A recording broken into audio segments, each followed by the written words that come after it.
પુરુષોત્તમ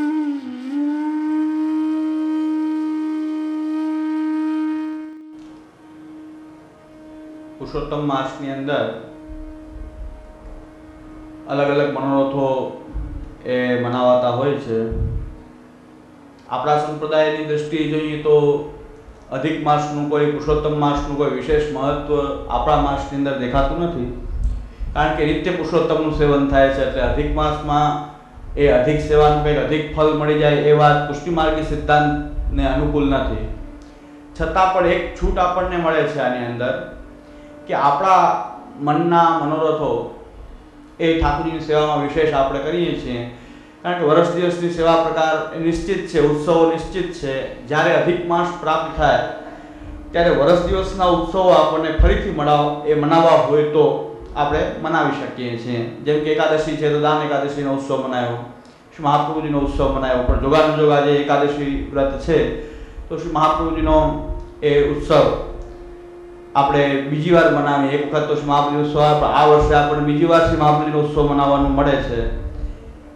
અને શ્રી મહાપ્રભુજીની કૃપાથી શ્રી મહાપ્રભુજીનો નામનું 108 નામનું વર્ણન કરતો સર્વોત્તમ ગ્રંથ, જે સર્વ ગ્રંથોમાં ઉત્તમ છે, સર્વોત્તમ છે, એ ગ્રંથનું અધ્યયન અને મનન કરવાનો આ 5 દિવસનો આપણો પણ એક મનોરથ છે. અને એ દ્વારા આપણે 5 દિવસ શ્રી મહાપ્રભુજીનો ઉત્સવ, આ 5 દિવસ આપણે શ્રી મહાપ્રભુજીના નામોનું ગુણોનું ગાન કરતા કરતા આપણે આ ઉત્સવ અને મનોરથ આપણો જે છે 5 દિવસ કેવલ શ્રી મહાપ્રભુજીના ગુણગાન એ ગાવાનો આ મનોરથ છે.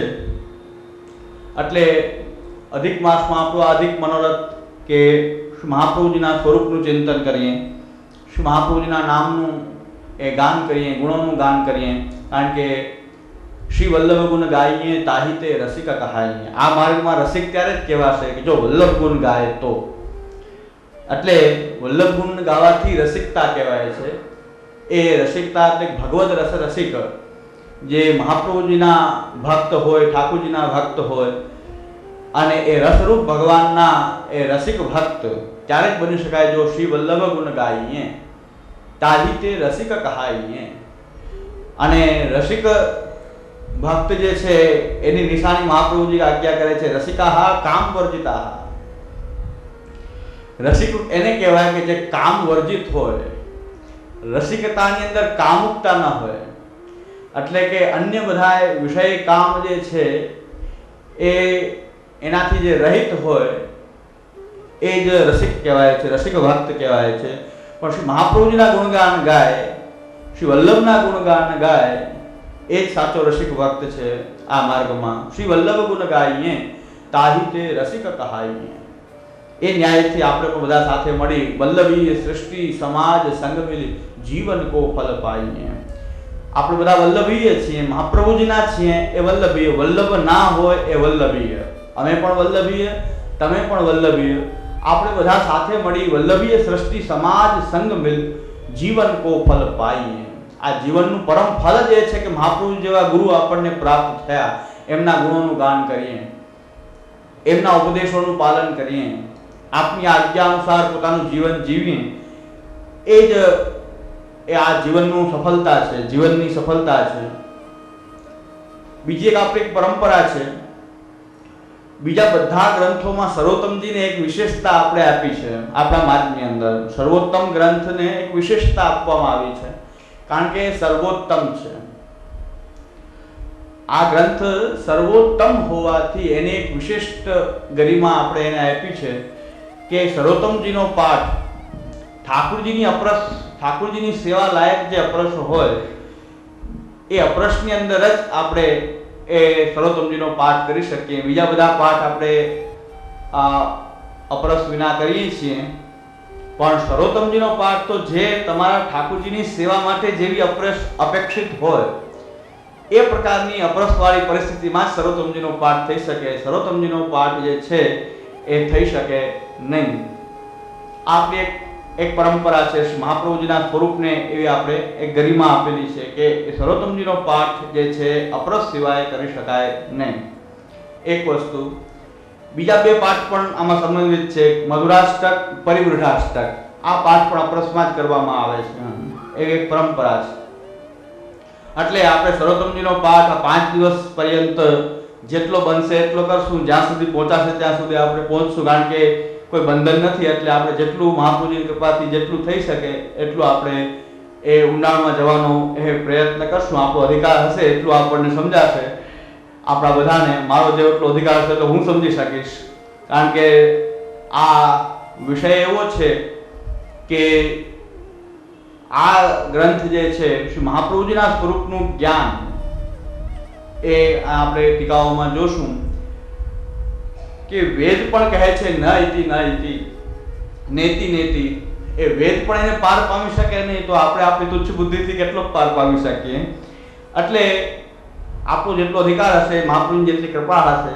એટલે પહેલી વસ્તુ હું કહી દઉં કે અહીં કોઈ સંપૂર્ણતાનો દાવો નથી, પણ જેટલું હું સમજો છું એટલું જ હું એ બધા આપની સાથે વહેંચીશ, કે જેટલું હું સમજો છું એ જે મેં પ્રાપ્ત કર્યું હોય કે મને લાગ્યું હોય એ આપણે બધા વહેંચી, જેટલું મને આવ્યું છે એટલું વહેંચી દઉં.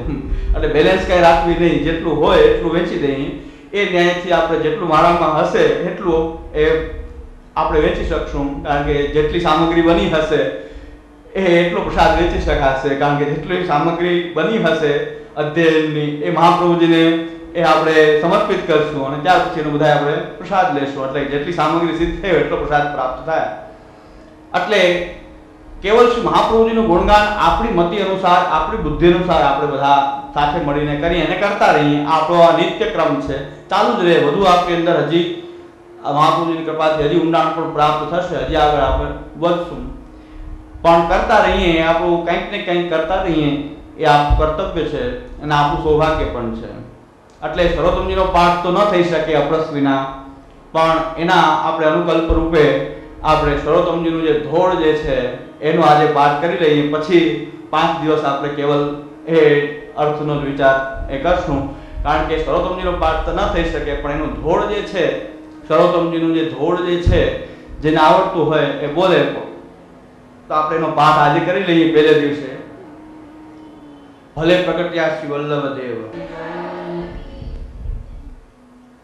આપણા શાસ્ત્રોમાં પુષ્ટિ માર્ગમાં જ છે એવું નહીં, પણ આપણી શાસ્ત્ર પરંપરાની અંદર બધે જ ગુરુનું મહત્વ દરેક સંપ્રદાયોમાં સ્વીકારવામાં આવ્યું જ છે. અને સ્તુતિઓમાં પણ કહે છે, સ્તુતિઓ જે બોલાય છે એમાં ગુરુ બ્રહ્મા, ગુરુ વિષ્ણુ, ગુરુદેવો મહેશ્વર, ગુરુ સાક્ષાત પરબ્રહ્મ, તસ્મૈ શ્રી ગુરુવે નમઃ. ત્યાં પણ ગુરુની અંદર જ બધું જોવામાં આવે એવો ભાવ એ વર્ણન કરવામાં આવ્યો છે. ગુરુ સાક્ષાત પરમ બ્રહ્મ, તસ્મૈ શ્રી ગુરુવે નમઃ. ગુરુ જ સાક્ષાત પરમ બ્રહ્મ છે. એ આપણે શાસ્ત્રો પણ આ જ વસ્તુ કહે છે. વેદ કહે છે કે યશ્ય દેવે પરા ભક્તિ યથા દેવે તથા ગુરો તસ્યૈ તે કથિતાર્થા પ્રકાશંતે મહાત્મના પ્રકાશંતે મહાત્મના. જે વિદ્યા ભણ્યા કે ભણાવવામાં આવી, હૃદયની અંદર એ વિદ્યાનો પ્રકાશ ત્યારે જ થાય છે કે જ્યારે ગુરુની અંદર ભગવાનમાં ભક્તિ છે એવી જ ભક્તિ ગુરુમાં એ હોય, ત્યારે જ જે વિદ્યા છે એનો પ્રકાશ થાય છે. નહીં તો જ્ઞાન તો હોય છે પણ એનો હૃદયની અંદર પ્રકાશ થતો નથી, હૃદયમાંથી અંધકાર દૂર થતો નથી, મોહ માયા વિષય તૃષ્ણા એનો ત્યાગ થતો નથી. હૃદયની અંદર જે પ્રકાશ થવો જોઈએ વિદ્યાનો, ખાલી બુદ્ધિમાં રહે છે વિદ્યા, મગજમાં રહે છે વિદ્યા. ઘણા કહે છે કે વિદ્યાની રાય ચડી જાય છે, ખાલી વિદ્યા ભણી લે તો એ પછી રાયની જેમ ચડી જાય, પણ એના હૃદયની અંદર જે પ્રકાશ થવો જોઈએ એ પ્રકાશ થતો નથી. એના જીવનના આચરણમાં એ વિદ્યાનો ઉપયોગ થતો, એના વર્તનમાં એનો એ પ્રકાશ આવતો.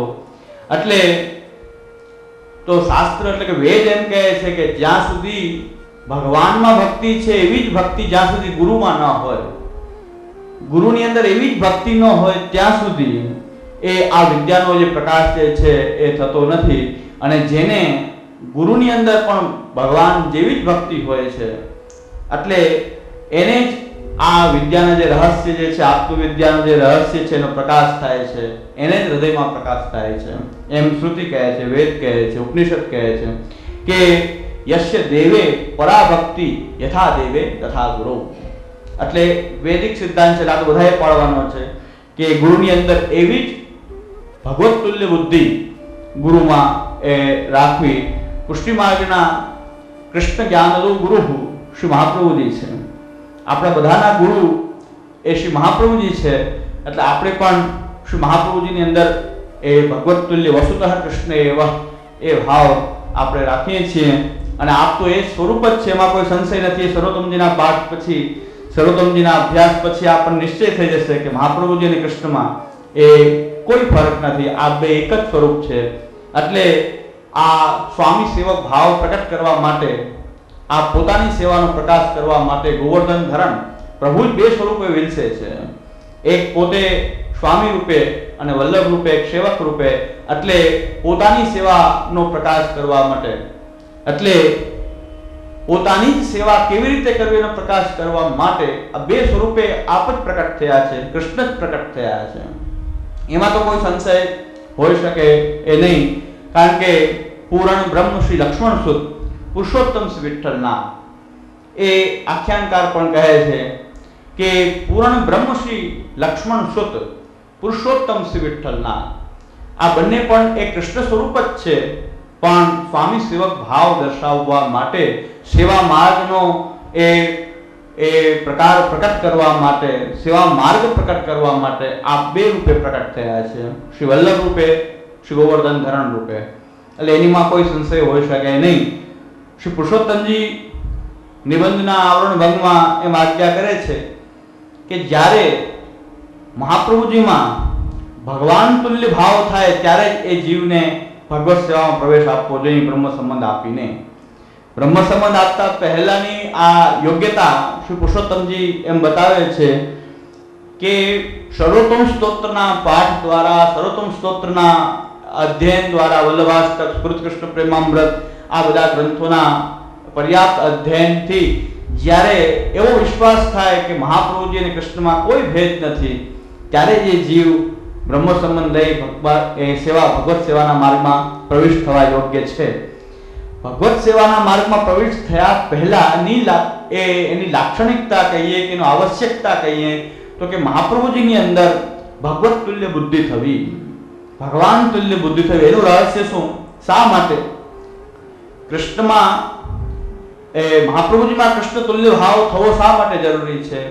કારણ કે આપણે આખું જીવન યાપન, આપણી જે આખી સાધના પ્રણાલી છે, આપણી કથા છે, સેવા છે, શરણાગતિ છે, તીર્થાટન છે, આપણો જે કંઈ પણ સાધના છે આપણે કરવાની છે એ શ્રી મહાપ્રભુજીએ ઉપદેશેલી રીતે કરવાની છે.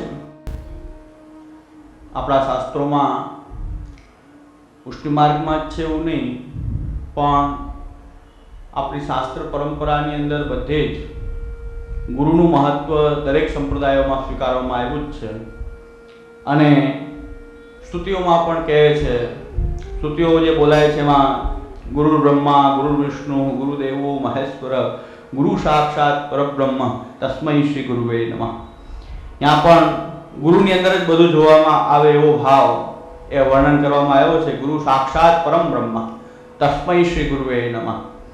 ગુરુ જ સાક્ષાત પરમ બ્રહ્મ છે. એ આપણે શાસ્ત્રો પણ આ જ વસ્તુ કહે છે. વેદ કહે છે કે યશ્ય દેવે પરા ભક્તિ યથા દેવે તથા ગુરો તસ્યૈ તે કથિતાર્થા પ્રકાશંતે મહાત્મના, પ્રકાશંતે મહાત્મના.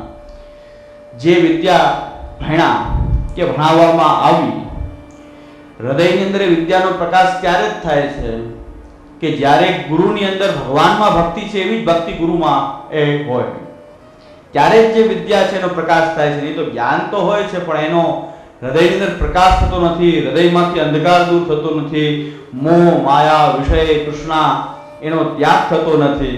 હૃદયની અંદર જે પ્રકાશ થવો જોઈએ વિદ્યાનો, ખાલી બુદ્ધિમાં રહે છે વિદ્યા, મગજમાં રહે છે વિદ્યા. ઘણા કહે છે કે વિદ્યાની રાય ચડી જાય છે, ખાલી વિદ્યા ભણી લે તો એ પછી રાયની જેમ ચડી જાય, પણ એના હૃદયની અંદર જે પ્રકાશ થવો જોઈએ એ પ્રકાશ થતો નથી. એના જીવનના આચરણમાં એ વિદ્યાનો ઉપયોગ થતો, એના વર્તનમાં એનો એ પ્રકાશ આવતો. એટલે તો શાસ્ત્ર એટલે કે વેદ એમ કહે છે કે જ્યાં સુધી ભગવાનમાં ભક્તિ છે એવી જ ભક્તિ જ્યાં સુધી ગુરુમાં ન હોય, ગુરુની અંદર એવી જ ભક્તિ ન હોય ત્યાં સુધી એ આ વિદ્યાનો જે પ્રકાશ જે છે એ થતો નથી.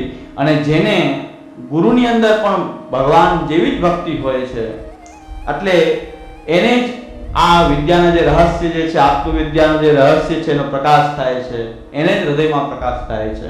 એમ શ્રુતિ કહે છે, વેદ કહે છે, ઉપનિષદ કહે છે કે યશ્ય દેવે પરાભક્તિ યથા દેવે તથા ગુરુ. એટલે વૈદિક સિદ્ધાંત છે, આ તો બધાએ પાડવાનો છે કે ગુરુની અંદર એવી જ ભગવત તુલ્ય બુદ્ધિ ગુરુમાં રાખવી. પુષ્ટિ માર્ગના કૃષ્ણ જ્ઞાનદો ગુરુ શ્રી મહાપ્રભુજી છે. આપણા બધાના ગુરુ એ શ્રી મહાપ્રભુજી છે.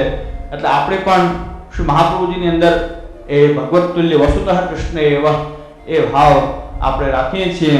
અને આપ તો એ સ્વરૂપ જ છે, એમાં કોઈ સંશય નથી. સર્વોત્તમજીના પાઠ પછી, સર્વોત્તમજીના અભ્યાસ પછી આપણને નિશ્ચય થઈ જશે કે મહાપ્રભુજી અને કૃષ્ણમાં એ કોઈ ફરક નથી, આ બે એક જ સ્વરૂપ છે. એટલે આ સ્વામી સેવક ભાવ પ્રકટ કરવા માટે, આ પોતાની સેવાનો પ્રકાશ કરવા માટે ગોવર્ધન ધરણ પ્રભુ જ બે સ્વરૂપે વિલસે છે. એક પોતે સ્વામી રૂપે અને વલ્લભ રૂપે, એક સેવક રૂપે. એટલે પોતાની સેવાનો પ્રકાશ કરવા માટે, એટલે પોતાની જ સેવા કેવી રીતે કરવી એનો પ્રકાશ કરવા માટે આ બે સ્વરૂપે આપ જ પ્રકટ થયા છે, કૃષ્ણ જ પ્રકટ થયા છે. એમાં તો કોઈ સંશય હોઈ શકે એ નહીં. કારણ કે પૂરણ બ્રહ્મ શ્રી લક્ષ્મણ સુત પુરુષોત્તમ શ્રી વિઠ્ઠલના એ આખ્યાનકાર પણ કહે છે કે પૂરણ બ્રહ્મ શ્રી લક્ષ્મણ સુત પુરુષોત્તમ શ્રી વિઠ્ઠલના આ બંને પણ એ કૃષ્ણ સ્વરૂપ જ છે. પણ સ્વામી સેવક ભાવ દર્શાવવા માટે, સેવા માર્ગનો એ પ્રકાર પ્રકટ કરવા માટે, સેવા માર્ગ પ્રકટ કરવા માટે આ બે રૂપે પ્રકટ થયા છે, શ્રી વલ્લભ રૂપે, શ્રી ગોવર્ધન ધરણ રૂપે. એટલે એનીમાં કોઈ સંશય હોઈ શકે નહીં. શ્રી પુરુષોત્તમજી નિબંધના આવરણ ભંગમાં એમ આજ્ઞા કરે છે કે જ્યારે મહાપ્રભુજીમાં ભગવાન તુલ્ય ભાવ થાય ત્યારે જ એ જીવને ભગવત સેવામાં પ્રવેશ આપવો જોઈએ, બ્રહ્મ સંબંધ આપીને. બ્રહ્મ સંબંધ આપતા પહેલાની આ યોગ્યતા શ્રી પુરુષોત્તમજી એમ બતાવે છે કે સર્વોત્તમ સ્તોત્રના પાઠ દ્વારા, સર્વોત્તમ સ્તોત્રના અધ્યયન દ્વારા, વલ્લભાષ્ટક, સ્ફુરત કૃષ્ણ પ્રેમામૃત, આ બધા ગ્રંથોના પર્યાપ્ત અધ્યયનથી જ્યારે એવો વિશ્વાસ થાય કે મહાપ્રભુજી અને કૃષ્ણમાં કોઈ ભેદ નથી, ત્યારે જે જીવ બ્રહ્મ સંબંધ લઈ ભગવત સેવાના માર્ગમાં પ્રવિષ્ટ થવા યોગ્ય છે. ભગવત સેવાના માર્ગમાં પ્રવિષ્ટ થયા પહેલાની એની લાક્ષણિકતા કહીએ કે એની આવશ્યકતા કહીએ તો કે મહાપ્રભુજીની અંદર ભગવત તુલ્ય બુદ્ધિ થવી, ભગવાન તુલ્ય બુદ્ધિ થવી. એનું રહસ્ય શું? શા માટે કૃષ્ણમાં મહાપ્રભુજીમાં કૃષ્ણ તુલ્ય ભાવ થવો શા માટે જરૂરી છે? કારણ કે આપણે આખું જીવન યાપન, આપણી જે આખી સાધના પ્રણાલી છે, આપણી કથા છે, સેવા છે, શરણાગતિ છે, તીર્થાટન છે, આપણો જે કંઈ પણ સાધના છે આપણે કરવાની છે એ શ્રી મહાપ્રભુજીએ ઉપદેશેલી રીતે કરવાની છે.